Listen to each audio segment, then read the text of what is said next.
Hey, everybody, this is Jay with the Hesitation Station podcast, and I am with my co host, Mr. Tank. How's it going, man? It'd be great if my camera didn't hate me. See, y'all can't Yeah. see that, but what happened was he was upside down, and we just had a Yeah. lot of Well, fun here with we'll that. show them. We'll show them real quick. This is what it looks like when my camera's normal. I don't know why. I'll Man, quit. it is Okay, there we so go. awesome to be finally back in here. It really It, is. I missed it. That new studio smell. new studio smell. It's been a minute, guys, and we are so happy to be back. And thank you all for your patience. We are slowly trying to put up our engraving business, so we are trying little by little. So thank you for your patience and just letting us take a little break. But today we will make it up to you because we have a awesome guy that took time out of his day to come on to our podcast. So, ladies and gentlemen, please give it up for actor Mr. Michael Gotto. Bam. Howdy, Hey howdy. guys, how's it going? Hey, how's it going? I'm doing well. Thanks for having me. Oh, thank you for coming on. We are so excited. I was so excited when I got the call from you. I'm like, oh, Oh, it's an honor. Thanks for having me on the show. well, Mr. He told me Gatto, he was coming on. And I was like, oh my god. yeah, he was excited. I snitched on you, Tank. I told him that you were salty at him for going to a ranger stop because we were going and we couldn't Yeah, go, and we he finally went. showed up. Nakia, as gracious as she is, gave us tickets, and we ended up going last year and raising money. But then we had a conflicting schedule, so we weren't able to go this year. And then it's like he's there. I was like, sad, Sad boy hours. Well, let's make it a point to meet in person one of these days. We because like up there is a White Ranger Funko Pop that I'm gonna have you Oh, sign. cool. I'd be glad to. we went to Ranger Stop and we had a blast. So I'm sure you had a blast that weekend. I would assume. I always have a blast at conventions. They're all so much fun. It's incredible meeting the fans. And they still, to this day, they still know you. They still come up to your booth. Did you ever think you would be in this position? Not at all. I'll tell you the story of how I even got involved in conventions, if that's okay. Yeah, absolutely. Go for it. So it's before COVID. It's like 2019, and I get a call from Jason David Frank. Mhm. And we talk here and there throughout the years, but we hadn't seen each other in a while. But anyway, he called and said, "Hey man, you got to come out to these conventions, these Comic Cons." And I said, "What do you mean, San Diego Comic Con?" He's like, "Oh no, they're all over the country." See, I didn't even know that there were multiple Comic Cons, and so he was like, "Yeah, man, wherever I go, people ask like about you, what you're up to, what you're doing, and all this stuff." And I said, they want to know what I'm up to. That's cool. That's nice. And so he's like, yeah, come. You should come out to Power Morphicon 2020. Um, it's gonna it's gonna be awesome. That'll be a great first one for you to do, and I'll let the guys know that you're interested. Blah blah blah. So was planning on doing that, and then we all know what happened with the world. So that didn't happen. And then my first convention was Power Morphicon, but in 2022, which was in August of 22, a few months before his passing. So he's the reason I'm doing the convention scene. And since then, I've done, I don't know, over 20 different Comic Cons, comic book stores, events, and having a blast doing it. Nice. You do you ever and I've asked this before. Do you ever get tired of people coming up to you and being like, "Hey, you were a big thing for me back in the day." Like, No, no, no, it's special. It's an honor to have been part of so many people's childhood. And the way they talk about how the show impacted their life and still means so much to them today, 30 plus years later, it's an incredible honor. now I do want to ask. Back in the day when you were playing Small Tommy, was that was that your real hair? Um, it Or was so. there's a story probably for every question, but when my dad gave the producers a picture of us before we got the audition, it was an older picture and we had short hair. And so Mhm. when we showed up to the audition, they were planning on having us audition for young Adam, the young Black Ranger. But at that point, we had already grown our hair out. And it wasn't because of Tommy or the show, it was because we were in martial arts. And when I say we, my brothers and me. And so we had the Tommy cut, but really for us, it was the karate cut. And when we showed up to the audition to check in for young Adam, they said, "You're here for young Adam? Oh, no, that can't be. We're switching you to young Tommy on the spot." So we had, practiced lines for young Adam and had to quickly get the lines for young Tommy and get ready for that and do the audition. Nice. It was cool. It's crazy going back watching it because this guy got me the box set for Christmas one year, and I'm an avid of I'm an avid fan of the Mighty Morphin series. So it's crazy going back looking at young Tommy, and then going online and you seeing pictures of JDF at that time. It's insane how much y'all look alike. They, yeah, it's pretty cool. They did really good casting. I mean, if you look at all the Rangers and their younger selves, like they did a nationwide search and found kids that look just like their older counterparts. It's pretty cool, and um, it's special too because my dad knew JDF from karate years and years before when JDF was 4 years old. So the fact that someone he knew through martial arts um, got to play him was special for all of us. Absolutely. Would now my question for you is let's hear about Michael. Let's Okay. hear about you. Tell us about you. All right. Gosh, just celebrated 17 years of marriage. My wife and I Nice. have 4 kids. Congratulations. Thank you. 4 kids. Oliver's 11, Madison is 9, Jackson is 7, and Benjamin is 5. So we are blessed and tired. Um, I went after the show. I went into high school and wanted to be the first in my family to go to college. So I went to college, and then in college I had to figure out what to do in life. And I realized I wanted to be a teacher. So after college, I went and got my master's and my teaching credential. I became a high school teacher. Um, After that, I wanted to go into administration. So I became a dean of students at a high school, and then an assistant principal at a high school, and then a principal at a middle school. And now I'm in charge of HR for my school district. So I hire teachers and principals and staff. Wow. Didn't So expect that from a Power Ranger. I kind of did. I kind of did because they were all over school and no one ever noticed that they were gone. So he had to get that extracurricular, kind of thing. they got extra credit for saving the world, I guess, because Right. they had to leave school. That's one thing I always found funny. And I know it's like in universe with the whole series and everything, but as often as they missed classes because of Goldar or Rita or Zed or whatever, they all still graduated from what I understand. That's Mhm. right. They were just too smart for us. They, That's they, all it was. they were disciplined. When they weren't fighting the bad guys, they were doing their homework. And now you said you took karate, right? What did you take? Oh, yeah. So pretty much ever since I could walk, my dad was teaching us. And there's a system called Red Dragon Karate. It's what JDF started in. It's primarily based out here in California, but has 7 different styles mixed in. And I grew up doing that all the way to 16 years old before I stopped. Wow. I still say that he could kick our butts. Yeah. I'm just saying, yeah. I mean, Thankfully, I've never had to use it. we're good. I'm blessed in that I can say I've never had to exercise the knowledge, and I'm grateful for that. Absolutely. It's always a plus. It's always a plus. Have you ever wanted to?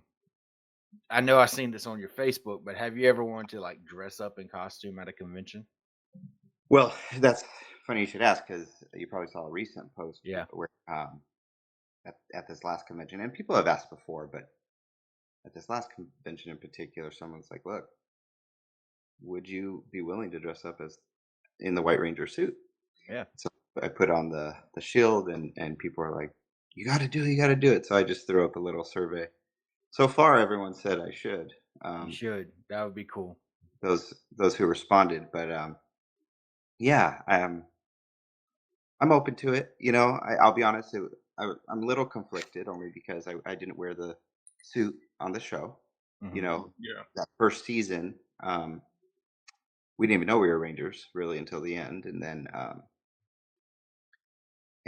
in both seasons we didn't ever have powers. I tried to morph, but it didn't work.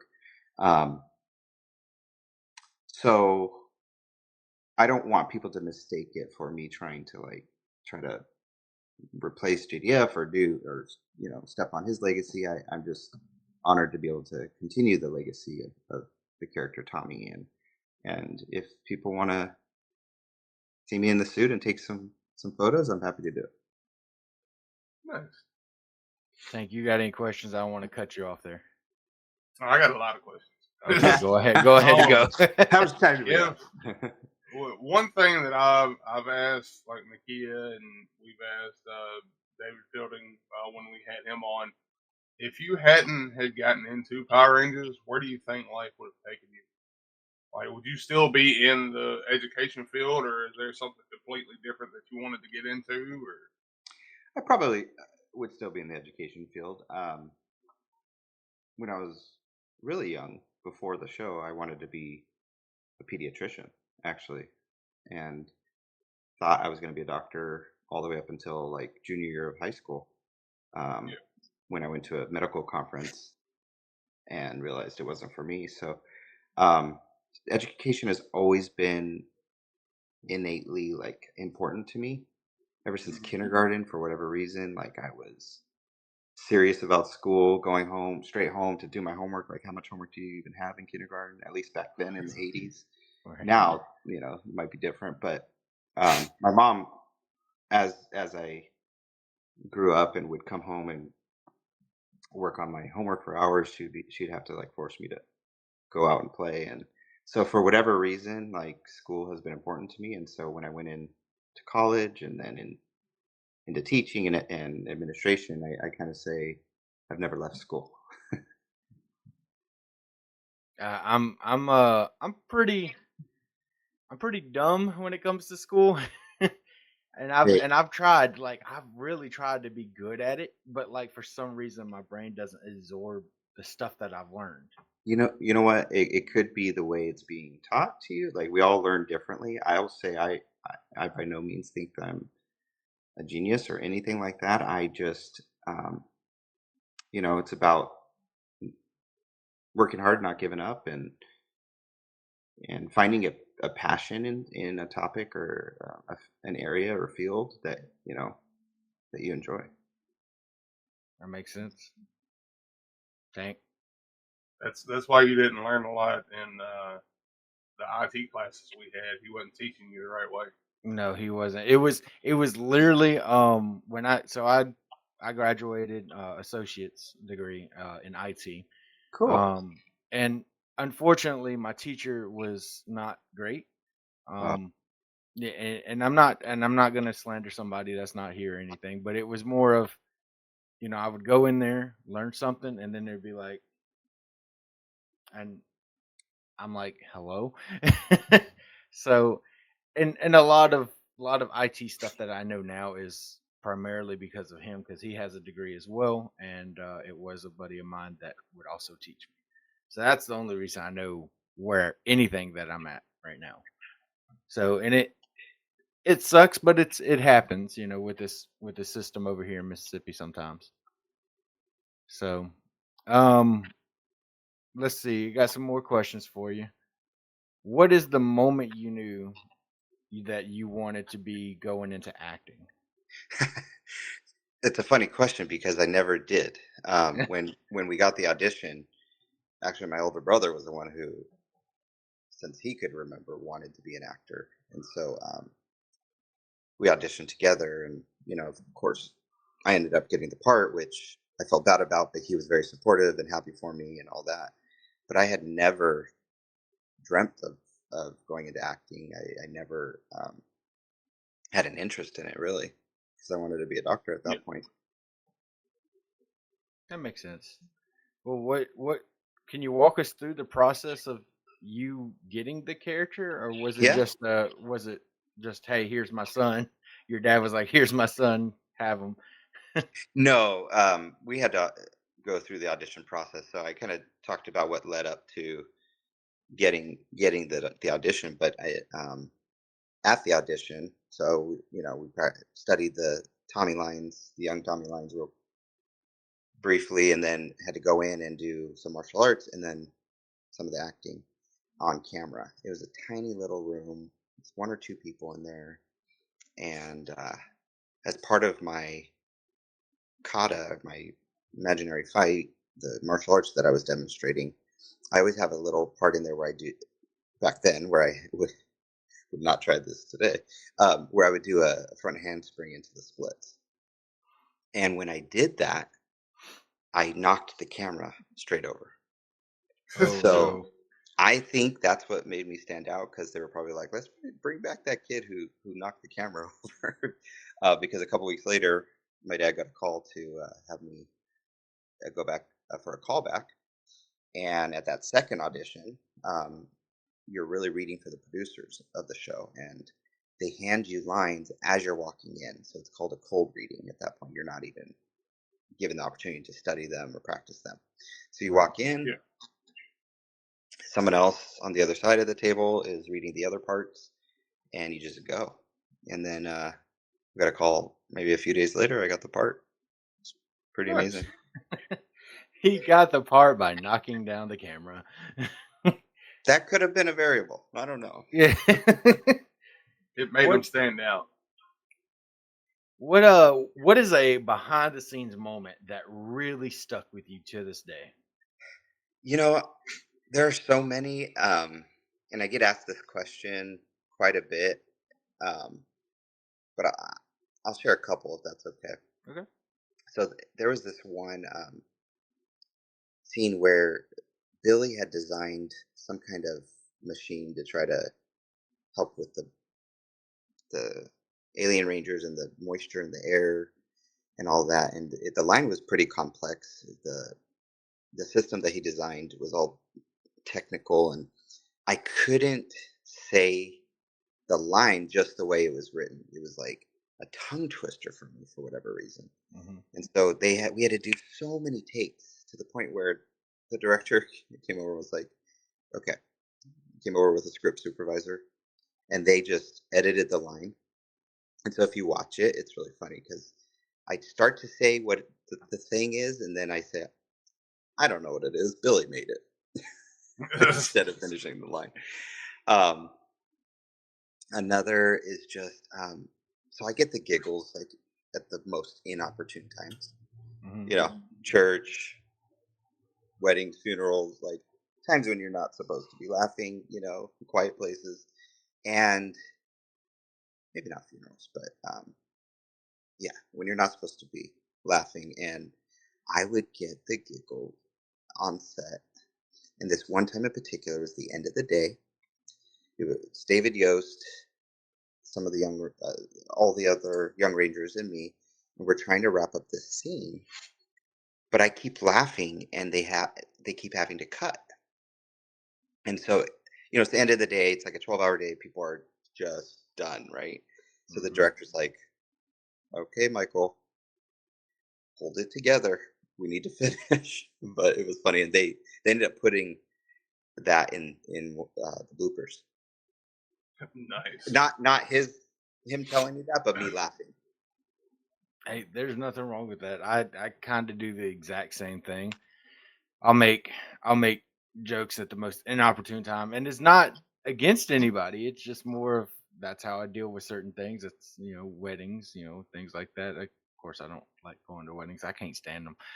Me personally, I'm sorry. The only good thing about weddings that I like is the food. I hate to, I hate to say it. I'm sorry, guys. I'm sorry, guys. Don't invite me to your wedding. Okay. The next question is, how do you stay grounded in this industry? Like, well, when you were in the industry, I guess you could say. I wasn't in it for that long. The first season, which was season 2 of the show, I did 2 episodes. That was a week of filming. And then the second season, which was the third, did 11 or so episodes, and that was about 6 weeks of filming. Mm-hmm. So it's not like I was really in the thick of the industry, heavily involved in it. As soon as we were done, I went back to my life, and continued on. So So you didn't want to stay or anything. I think I went on a few auditions after that. Mm-hmm. I did a pilot of a show called Big Bad Beetleborgs. Mm-hmm. I played the blue Beetleborg Drew in that pilot episode, but other than that, did like a featured role on a music video. But that was essentially it. Yeah. I really wanted to focus on school, and so that's really what kept me grounded, because I didn't stay. Yeah. You remind me of I don't know if you watch Dragon Ball Z at all, but you remind me of a guy or a kid named Gohan. He was always very focused in school. His dad wanted him to be a martial artist and defeat all these monsters and stuff. But his mom was like, "No, you need to be in school. You need to learn. You need education." And now he has become a total, I guess, bookworm. Um, like he has a daughter now in the show. He has a daughter. He's married. He's just like, nah, I want to be a what was it, an archaeologist. So he's doing all these fossils and stuff, and I'm just like, come a long way from from being a martial artist, buddy. But no, Tank. First, I want to say I look like Wilson from Home Improvement. His neighbor for Tim Allen. Well, hey Tim. Yeah. But no. So outside of Power Rangers and outside of education, what what do you like to do? Outside of your career, like you go skydiving, you like bowling, karaoke. Skydiving, let's go. You know what? I wanted to skydive. I had my chance before we had kids, but now that we have kids, I'm not going to do it. I love going to the movies with my family. Like actually going to the movie theater, getting snacks, watching the previews. That's probably one of my favorite parts. And just enjoying a good movie at the theater. I love doing that. We love to bowl too, every once in a while. Yeah, we're involved at our church, and a lot of the time when the kids are in sports, we're at the fields. Whether it's baseball, sometimes soccer, and then my daughter is a gymnast. She's a competitive gymnast, so she competes Nice. competitions. So we're busy doing those things. Wow, you are a busy bee. Thank you for coming on. I didn't know you had all that much.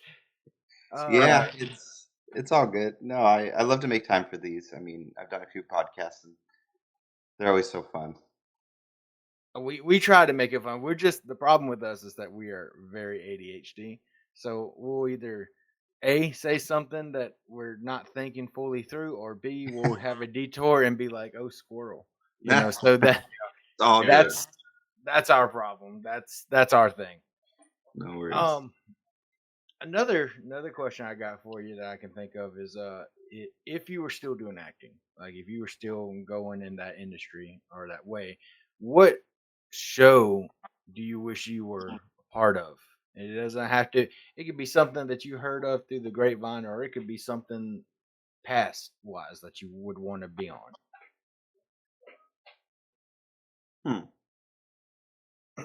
Any kind of show. Any kind of show. Like your dream role. It If could be, you got back into it. it could be Teen Wolf for all we care. That was a good movie. Howard the Duck. Goonies. I don't know. I haven't thought about that. But if I had to think on the spot, I don't know, something that just has a good message, positive message for the world. Good outcome. Like there could be some intensity, there could be real life stuff, but then Mhm. in the end, it's giving people hope. So I don't know of a particular show that I can think of that would fit that mold per se, but um, something of that nature is what I maybe playing a dad who just is present with his kids and family and just being kind of what you need to be as a father. Yeah, Yeah. a good message. Yeah. Yeah, understand that. Understand that. That's that's kind of what we do. We try to go to these conventions, and when we work on, we want to show people that conventions are scary to some people. I get Mm. that. So we want to be the people. That's why we do mental health charity, is because we want to be the people that you can come to and have that safe space, because that's the message we want to give. Mental health is something that we are very advent about. I'm sorry guys, I can't talk. So No, that's awesome. so I that's why we really strive for doing what we do. And I don't regret it. It's something that I really like doing. I will be honest with you. I may want to give up on the podcast every now and again. I'll be honest with you guys too. But that's my main mission, because mental health is so important to me. It's so important to Tank because we both struggle with it. So I get where you're coming from about wanting to have that message. I want to be in something too as well that has that kind of message. So I get that. Even though I'm not an actor, I get that. Yes. Yeah. I think there are a lot of people out there, struggling, and life is tough, right? And Hmm. you never know what someone's carrying, what kind of baggage they have, what's weighing on them, and that's why it's just really important to be kind and to love on people and be there for one another, as we go on this journey together called life. Well, Yeah. I tell him all the time, try not to sweat the small stuff. You stub your Yeah. toe or you drop your sandwich. I mean, yeah, it sucks, but that's a minute or two of you never really know what somebody is going through. You could pass by somebody and it could be the worst day of their life. Yep. Just try to throw some kindness out there. There's enough hate in the world as it is. Yeah. Absolutely. Speaking of hate, I have a question. So About Okay. I've hate? never, but no, it segues into it sort of. My mind works weird. I've yet to figure it out. Um, so I've never really had the chance to talk to an educator like this before. So I'm going to ask a couple questions if that's cool. Sure. So going through your career, from teacher to dean to assistant principal to now you're in HR for your district. How has that affected you? Because I've talked to a few teachers over the years. Like, me and him went to college together. I've got my degrees. He has his. So I've talked to some teachers over the years, and there's been some stories about how like a certain student has affected them in some way because of some stuff that they've gone through at home or at school. Have you had anything like that happen, or have you been able to reach out as an educator and help somebody through some troubling times or anything like that? Yeah, I appreciate the question. Definitely.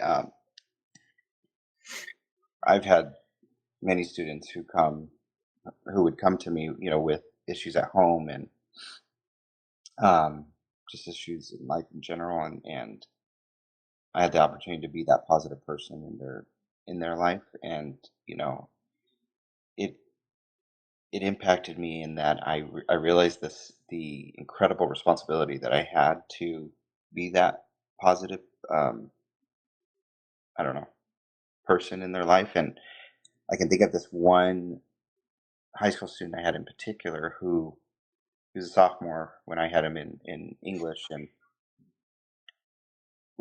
when we first started the year, he was giving me a lot of trouble. He was just trying to derail the lesson. He was acting up. He was talking. He was, you know, really pushing the envelope, right? And I never lost my temper or anything, but I held him in during lunch one time, and I ended up having a really honest, serious conversation with him about the future and his life and all that stuff. And we, from that moment, formed a really close bond in that way, and he ended up being like my greatest ally and turned things around in that class. And when other kids would be messing around, he would like, call them out and like shut it down. And I ended up getting an email from him some years after he graduated, and it said something to the effect of, "Mr. Gotto, going through a lot in high school. I want to thank you because you were the only one who really cared about me." And I was like, Oh, man. So that has an impact on you. I mean, it really, yes, it's a career. Yes, it's how I make a living, how I pay for the roof over my family's head and put food on the table. But it's an incredible mission as well. And sometimes I forget. Oh yeah, I get paid to do this. Yeah. And that's one thing I think a lot of people don't understand. Like when kids are going to school or parents looking, from the outside in, yeah, your teachers, your educators, you're supposed to be there to help the kids learn and help them grow and prepare for the real world. But a lot of people don't take into account that a lot of the kids go to school as an escape. And every so often they can't because they'll go to school, like they might have issues at home, but they'll go to school and the bullies or the peers will push them one way, and now the issues extend from the home to the school. So it's nice to have teachers or principals or educators in general that actually care. yeah, Yeah. No, 100% agree. you're right. Mr. Gatto, would you tell anybody, if you could tell any kid, man, woman, anyone, what would your advice be for them today? Um, that there's hope. When you're going through tough times, when you're having those negative thoughts, like they they they will pass. Let them. You will get through this. Don't give up. Um, know that there is light at the end of the tunnel, and just hang in there because far too often people throw in the towel, they give up, and we only live this life once, and while it's not perfect, there's a reason we all woke up today, and there's a reason we're here and breathing this oxygen, and so let's make the most out of it. All right, you need to clip that, Tank. That's going to be my new Yeah, motivational thing. that's some hard hitting stuff, man. And Yeah. I like that because I mean, there's been plenty of times where I wanted to give up, but somebody has Hey. reached out to me, or my wife, or other friends.